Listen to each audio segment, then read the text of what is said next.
Hello, welcome back to my channel. അപ്പം നമ്മൾ ഇന്നലെ പറഞ്ഞ പോലെ ഇന്ന് എൻ്റെ ജേണി സ്റ്റാർട്ടായി. ഞാനിവിടെ മണ്ണുത്തിന്ന് ബസ് കയറി. ഡോൺ ചേട്ടൻ എന്നെ ഡ്രോപ്പ് ചെയ്തു. പിള്ളേരെയൊക്കെ ഉറക്കിയിട്ടാണ് കേട്ടോ വന്നത്. ഡോൺ ചേട്ടൻ ഇന്ന് രാവിലെ തൊട്ടേ പറയുന്നുണ്ട്, ചാക്കോച്ചന് ഉച്ചയ്ക്ക് ഉറക്കല്ലേ, രാത്രി അപ്പോൾ വേഗം ഉറങ്ങിക്കോളും എന്നൊക്കെ. അപ്പോൾ നമ്മൾ ഉച്ചയ്ക്ക് ഞാൻ ഉറക്കിയില്ല. അതിൻ്റെ എല്ലാ ക്ഷീണവും എനിക്കുണ്ട് കേട്ടോ. കാരണം അവൻ ഉറങ്ങണ കുറച്ച് ടൈമാണ്. ഞാൻ കുറച്ചൊന്ന് റെസ്റ്റ് എടുക്കുക. ഉറങ്ങാൻ പറ്റില്ല, എന്നാലും ഒന്ന് കാല് നീട്ടിയിരിക്കുക, അങ്ങനത്തെ കുറച്ച് ആഗ്രഹങ്ങളൊക്കെ നടക്കാത്തപ്പോഴാണ്. സോ അതിന്ന് നടക്കാത്തതുകൊണ്ട് തന്നെ ഭയങ്കര ക്ഷീണമുണ്ട്. ഇനി ഡോൺ ചേട്ടനും ഹാൻഡിൽ ചെയ്യണം. അപ്പോൾ ഉച്ചയ്ക്ക് ഇറങ്ങാത്തത് കൊണ്ട് തന്നെ രാത്രി അധികം അവന് പ്രശ്നം ഉണ്ടാക്കില്ല കേട്ടോ. അങ്ങനെ അപ്പം ഞാൻ ഫുഡൊക്കെ കഴിച്ചിട്ടാണ് കയറിയത്. കാരണം ഇതിന് പിന്നെ ബസ് സ്റ്റോപ്പുകളില്ലാതെ ഞാനിപ്പോൾ കയറിയിട്ട് ഇറങ്ങിയത് കേട്ടോ. സാധാരണ ബസ് പോകുമ്പോൾ നിർത്താറുണ്ട്, പക്ഷെ ഇതുവരെ നിർത്തില്ല, നോൺ സ്റ്റോപ്പാണ്. ബിക്കോസ് ബാത്റൂം വണ്ടിയിൽ തന്നെ ഉണ്ടെന്ന് പറഞ്ഞു. എനിക്ക് ബസ്സിൻ്റെ സെറ്റപ്പ് ഭയങ്കര ഇഷ്ടമായി. ഞാൻ ഇങ്ങനെയൊന്നും പ്രതീക്ഷിച്ചല്ല ബുക്ക് ചെയ്തിട്ടുണ്ടായിരുന്നത്. ഞാൻ SBM ആണ് ബുക്ക് ചെയ്തിട്ടുണ്ടായിരുന്നത്. അപ്പം നമുക്ക് ഓരോ സീറ്റിനും LED പ്രൊവൈഡ് ചെയ്യുന്നത്. അപ്പം ഇന്ന് കുറച്ച് നേരം സിനിമ കണ്ടിരിക്കാമെന്ന് ഞാൻ വിചാരിച്ചു. ഞാൻ അമരനൊക്കെ പ്ലേ ചെയ്ത് റെഡിയാക്കി വെച്ചിട്ടുണ്ട്. പിന്നെന്താണ്, കുറേ ഗസ്റ്റുകൾ പറഞ്ഞു.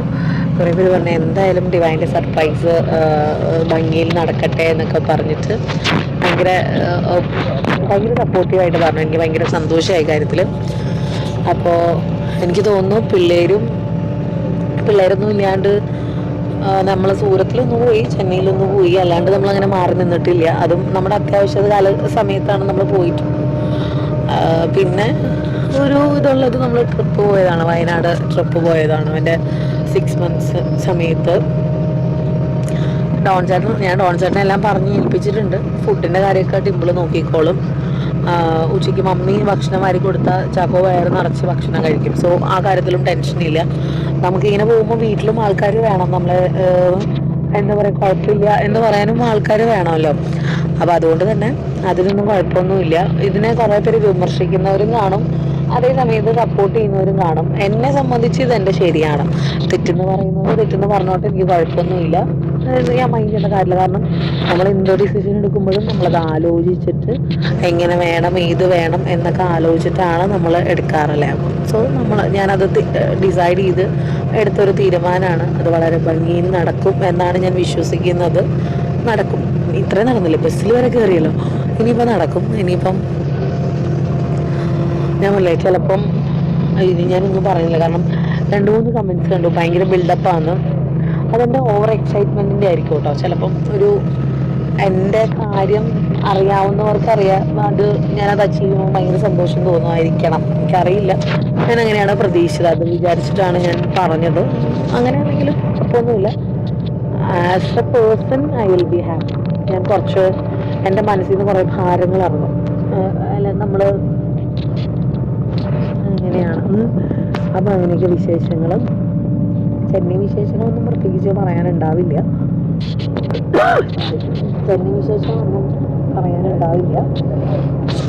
അങ്ങനെ വിശേഷങ്ങളും. അപ്പം ഈ ലിപ്സ്റ്റിക്ക് കുറേ പേര് ചോദിച്ചിട്ടുണ്ട്. I will update you also. ഒന്നെങ്കിൽ ഇതിൻ്റെ കൂടെ തന്നെ ഞാൻ ഇടും, അല്ലെങ്കിൽ വേറെ റീൽസാക്കി ഇടും എന്നാണ് വിചാരിച്ചത്. അല്ലെങ്കിൽ മാക്സിമം ഇതിൻ്റെ കൂടെ തന്നെ ഞാൻ ഇടും കേട്ടോ. അങ്ങനെ വിശേഷങ്ങൾ. ഞങ്ങളിപ്പം കുതിരാൻ തുരങ്കത്തിലൂടെ പൊയ്ക്കൊണ്ടിരിക്കുകയാണ്. തുരങ്കം. അങ്ങനെ വിശേഷം. ഞാൻ ഭക്ഷണമൊക്കെ കഴിച്ചു. ഇനിയിപ്പോൾ കുറച്ച് നേരം ഇരുന്ന് മൂവി കാണാമെന്ന് വിചാരിച്ചു. ഡോൺ ചേട്ടൻ വീട്ടിലെത്തി കിടക്കാറാകുമ്പോൾ എന്നൊന്ന് വിളിക്കും. ഡോൺ ചേട്ടൻ ഭക്ഷണം കഴിച്ചിട്ടില്ല, അപ്പം കിടക്കാറാകുമ്പോൾ എന്നെ വിളിക്കും. സത്യം പറഞ്ഞാൽ ഇങ്ങനൊരു ബസ് യാത്ര ഞാൻ ഡോൺ ചേട്ടനുമായിട്ട് ഡ്രീം ചെയ്ത് വെച്ചൊരു കാര്യമാണ്. പക്ഷെ നമുക്ക് പിള്ളേരെ കൊണ്ട് ഇപ്പം അത്ര പോസിബിൾ അല്ല.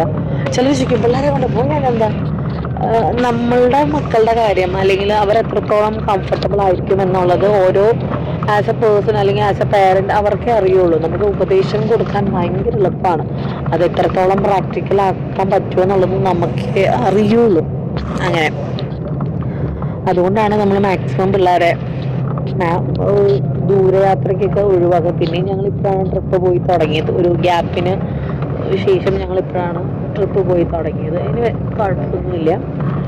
അപ്പം എന്താ പറയുക, നിങ്ങളുടെ കട്ട സപ്പോർട്ട് ഈ ഒരു ജേണിയിൽ എൻ്റെ കൂടെ വേണം. ഞാൻ പോകുന്ന സ്ഥലത്ത് വീഡിയോ എടുക്കാൻ പറ്റുമോ ഇല്ലെന്നൊന്നും എനിക്കറിയില്ല. എടുക്കാൻ എത്രത്തോളം കംഫർട്ടബിൾ ആയിരിക്കുമെന്നൊന്നും എനിക്കറിയില്ല. പറ്റിയാൽ എടുക്കാം, ഇല്ലെങ്കിൽ ഞാനത് അവിടെ നിർത്തും കേട്ടോ. അപ്പോൾ നമ്മുടെ ഈ ചെന്നൈ ജേണി ഇവിടെ സ്റ്റാർട്ട് ചെയ്യാണ്. പിന്നെ നമ്മൾ ചെന്നൈയിലൊക്കെ പോവാണ്. ബസ് അന്വേഷിച്ച് കിടക്കുന്നുണ്ടെങ്കിൽ this will be a best choice. S B M എന്നാണ് ഈ ബസ്സിൻ്റെ പേര്. നമുക്ക് വളരെ പ്രൈവസി ആയിട്ട് സിനിമ കാണും ഒക്കെ ചെയ്യാം. അപ്പം ഞാൻ അമരനാണ് പ്ലേ ചെയ്യാൻ വെച്ചിരിക്കണേ. നമുക്ക് ബ്ലാങ്കറ്റ്, വെള്ളം, ബേസിക് ആയിട്ടുള്ള എല്ലാ കാര്യങ്ങളും ഉണ്ട്. കുറച്ചും കൂടെ കൊള്ളാമെന്ന് തോന്നി. ഞങ്ങൾ വന്ന സൂര്യ ബസ്സും അടിപൊളിയായിരുന്നു കേട്ടോ. പക്ഷെ നമുക്ക് ഇങ്ങനത്തെ LED പാനൽ അങ്ങനത്തെ ഒന്നും ഇല്ലായിരുന്നു. കുറച്ചും കൂടെ കൊള്ളാം. പിന്നെ ഞാൻ സിംഗിൾ ഇതാണ് എടുത്തത്. നമ്മൾ ഒറ്റയ്ക്കല്ലേ ഉള്ളൂ. പിന്നെ നമ്മുടെ അടുത്തൊരാൾ വന്ന് പ്രത്യേകിച്ച് അടുത്തൊരാൾ വന്ന് നടക്കുമ്പോൾ നമുക്ക് കംഫർട്ടബിൾ ആയിരിക്കില്ല. ഞാൻ എൻ്റെ ബസ് ജേണി എൻ്റെ ജീവിതത്തിൽ ഏറ്റവും കൂടുതൽ എൻജോയ് ചെയ്തത് ഡിംപിളിൻ്റെ കൂടെ ഉണ്ടായിരുന്നതാണ് കേട്ടോ. അപ്പം ഈ ജേണിയിൽ ഞാൻ ഡിംപിളിനെ ഭയങ്കരമായിട്ട് മിസ് ചെയ്യും. ഞങ്ങളുടെ ചെന്നൈ ട്രിപ്പ് അതൊരു 1.5 ട്രിപ്പായിരുന്നു. കുറേ ഓർക്കാൻ നല്ല ഓർമ്മകളുള്ള ഒരു ട്രിപ്പായിരുന്നു. അങ്ങനെയൊക്കെ വിശേഷങ്ങളും. ഇനി എന്തെങ്കിലും ഇൻട്രസ്റ്റിംഗ് ആയിട്ട് കാണുകയാണെങ്കിൽ ഞാൻ വീഡിയോ എടുക്കാം, ഇല്ലെങ്കിൽ ഞാൻ വീഡിയോ എടുക്കില്ല, അല്ലെങ്കിൽ രാവിലെ കാണാം കേട്ടോ. അപ്പോൾ എല്ലാവർക്കും താങ്ക് യു ഫോർ സപ്പോർട്ടിങ്. ലിപ്സ്റ്റിക്കിൻ്റെ ലിങ്ക് ഞാൻ എന്തായാലും ഈ ഒരു വീഡിയോയിൽ തന്നെ കൊടുക്കാം കേട്ടോ.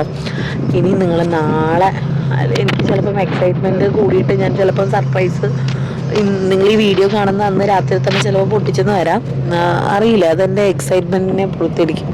ഇല്ലെങ്കിൽ ഞാൻ വ്യാഴാഴ്ച നിങ്ങളെ കാണിക്കാം കേട്ടോ. വ്യാഴാഴ്ച സത്യം പറഞ്ഞാൽ എനിക്കൊരു ബിസി ഡേ ആണ്. എനിവേ ഞാൻ നോക്കാം, മാക്സിമം എനിക്ക് വേഗം ഇത് എക്സിക്യൂട്ട് ചെയ്യണം എന്നാണ് ആഗ്രഹം. ഇനി നമുക്ക് നോക്കാം.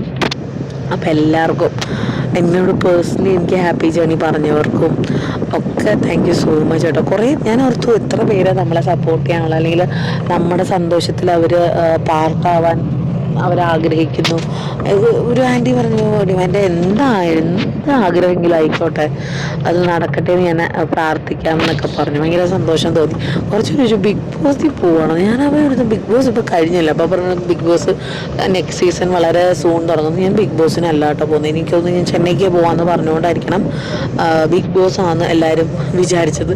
കുറേ കമൻറ്റ്സ് വന്നപ്പോൾ ഞാൻ പടപടന്ന് ഡിലീറ്റ് ചെയ്തു. ദൈവമേ, ഇനി അങ്ങനെ ഒരു അഭ്യൂഹ ലിസ്റ്റിൽ ഞാൻ പെട്ടു. ഞാൻ ആ ക്യുവാനിയിൽ പറഞ്ഞും പോയി, ബിഗ് ബോസിൽ പോണ കാര്യം ഞാൻ പറഞ്ഞും പോയി. ഞാനിതിൻ്റെ മൈ ഗോഡ്, ഇത് ഓണാക്കിയിട്ടില്ലായിരുന്നോ? വീഡിയോ എഡിറ്റ് ചെയ്യുമ്പോൾ അറിയാം എനിക്ക് കോലാഹലം ബഹളം. കാരണം ഇതിൻ്റെ AC-യുടെ ഫാൻ എൻ്റെ മുഖത്തോട്ടായിരിക്കണം. അങ്ങനെയൊക്കെ വിശേഷങ്ങൾ. ഈ വീഡിയോ ഓക്കെ അല്ലെങ്കിൽ ഞാൻ ഒന്നും കൂടെ എടുക്കേണ്ടി വരും, എനിക്ക് വയ്യ. അങ്ങനെ ഞാൻ ചെന്നൈ എത്തിയിട്ടുണ്ട്. അപ്പം ഞാൻ ബസ് ആക്ച്വലി വേറൊരു സ്ഥലത്ത് ആ സ്റ്റോപ്പ് ബുക്ക് ചെയ്തിരുന്നെങ്കിലും ഡ്രൈവറിൻ്റെ നിർദ്ദേശം വേറെ 2 സ്റ്റോപ്പും കൂടെ കഴിഞ്ഞിട്ട് ഞാൻ ഇറങ്ങി കേട്ടോ. അങ്ങനെ ഞാൻ എത്തേണ്ട സ്ഥലത്ത് എത്തിയിട്ടുണ്ട്. എൻ്റെ കസിൻ്റെ അടുത്ത് വന്നതാണ് കേട്ടോ. ഇനി ഇവിടുന്ന് അങ്ങോട്ടുള്ള ജേണി ഞാൻ നാളെ കാണിക്കാം കേട്ടോ. എനിക്ക് കാര്യമായിട്ടൊന്നും എടുക്കാൻ പറ്റിയിട്ടില്ല. നല്ല സുഖമായിട്ട് ഇന്നലെ രാത്രി ഞാനങ്ങ് ഉറങ്ങി. അതാണ് പിന്നെ കാര്യമായിട്ടൊന്നും വീഡിയോ എടുക്കാഞ്ഞത്. അപ്പോൾ എല്ലാം പറഞ്ഞ പോലെ നമുക്ക് ഇന്ന് രാത്രി ഒന്നെങ്കിൽ ഇൻസ്റ്റാഗ്രാമിൽ കാണാം, അല്ലെങ്കിൽ നാളെ കാണാം കേട്ടോ. അപ്പോൾ എങ്ങനെയാണ്, നാളെ കാണാം അല്ലേ?